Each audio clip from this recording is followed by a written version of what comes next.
Oops concept అనగానే అందరూ encapsulation, inheritance, polymorphism and inheritance అంటారు.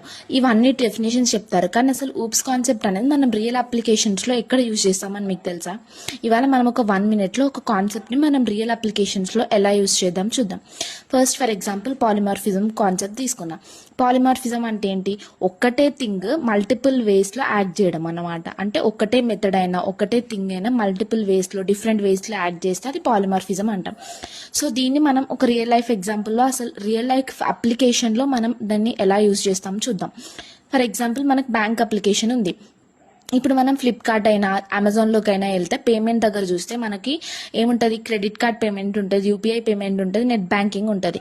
సో ఈ 3 ఆప్షన్స్ ఉంటాయి మనకు పేమెంట్లో. అయితే ఇలాంటి దాంట్లో మనం ప్రతి దాంట్లో పేమెంట్ మెథడ్ అనేది రాస్తామా అంటే అలా కాకుండా మనం ఏం చేస్తామనంటే ఒకటే మెథడ్ని రాసి డిఫరెంట్ వేస్లో దాన్ని యూజ్ చేసుకుంటాం అనమాట.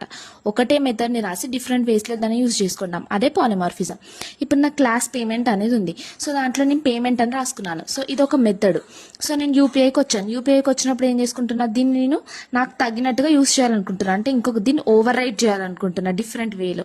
సో దీన్ని ఎక్స్చేంజ్ చేసుకొని ఇక్కడ నేను ఓవర్ రైట్ చేసుకున్నా యూపీఐ పేమెంట్ అని. అండ్ నెక్స్ట్ కార్డ్ పేమెంట్లో ఏమైంది? సేమ్ దీన్ని పేమెంట్ని ఎక్స్చేంజ్ చేసుకొని దీంట్లో ఉన్న పే మెథడ్ని నేను యాజ్ ఇట్ ఈస్ కాకుండా డిఫరెంట్గా రాయాలనుకుంటున్నా. అంటే మీరు ఒకటే మెథడ్ని డిఫరెంట్ వేస్లో రాస్తున్నారు ఈ బ్యాంక్ అనే ఒక అప్లికేషన్లో పేమెంట్ మెథడ్ని. సో ఇదే పాలిమార్ఫిజం అనమాట. సో ఊప్స్ కాన్సెప్ట్లో మనం ఒక్కొక్క టాపిక్ అనేది రియల్ అప్లికేషన్స్లో ఎలా యూస్ చేద్దామని చూద్దాం. ఇవాళ పాలిమార్ఫిజం కంప్లీట్ చేసాం.